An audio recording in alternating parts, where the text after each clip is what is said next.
அதாவது நிலக்கடலைக்கு களை எடுக்கிறாங்க. 2 இன்ச்சு அகலம் களை வெட்டி, 3 இன்ச்சு அகலம் களை வெட்டி, 6 இன்ச்சு அகலம் களை வெட்டி மூணுமே பயன்படுத்துகிறாங்க. அகலம் கம்மியாகிற இடத்துல 2 இன்ச்சு களை வெட்டி, 3 இன்ச்சு களை வெட்டி பயன்படுத்துகிறோம். அகலம் காலியாக இருக்க இடத்துல 6 இன்ச்சு களை வெட்டி பயன்படுத்துகிறோம். 6 இன்ச்சு களை வெட்டி காட்டு. இது வந்து 6 இன்ச்சு களை வெட்டி 350 ரூபா. இது 2 இன்ச்சு களை வெட்டி இதுவும் 350 ரூபா. இது 3 இன்ச்சு களை வெட்டி இதுவும் 350 ரூபா. அதே சரி களை வெட்டும்.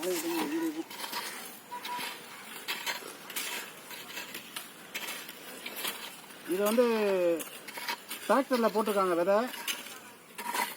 அதாவது சரியான பக்குவத்தில் விதை போட்டிருக்காங்க. சொல்லப்போனால் தரமாக விவசாயம் பார்த்துருக்காங்கன்னு சொல்லலாம். என்ன காரணம்னா, ஒரு சில விவசாயிங்க ஈரம் இல்லாமல் விதையை போட்டுட்டு தண்ணி பாய வைப்பாங்க. அப்படி தண்ணி பாய வைக்கும்போது என்ன ஆகுனா, அதாவது நம்ம வெள்ளாமைக்கு போடக்கூடிய விதை முளைக்குதோ இல்லையோ, அதுக்கு முன்னாடி 3 நாளைக்கு முன்னாடியே அந்த இது முளைச்சிடும், களை முளைச்சிடும். அப்போ நம்ம களை வெட்டுற செலவு அதிகமாக வரும். இதை பொறுத்த லெவலில் இப்போ இதில் பொறுத்த லெவலில் களை முளைக்கலை.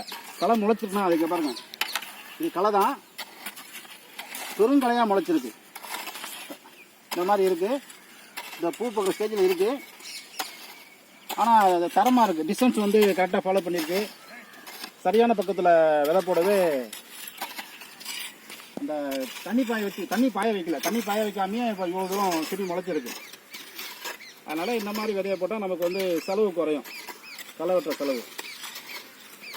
அதாவது 1 ஏக்கர் களை வெட்டுற நேரம் 2 ஏக்கர் 3 ஏக்கர் களை வெட்டலாம். சும்மா ஃபார்மாலிட்டிக்கு களையை மட்டும் வெட்டிட்டு போனால் போதும்.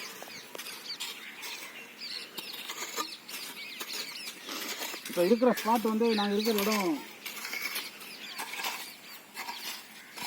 சென்னை கல்பாக்கம் ஈசிஆர் ரோட்லேருந்து ஒரு 2 கிலோமீட்டர் உள்ள வசுவ சமுத்திர கிராமம். இது வந்து எங்கள் மாமனார் வீட்டு வயல். அந்த வயலில் வந்து வீடியோ எடுக்கிறோம்.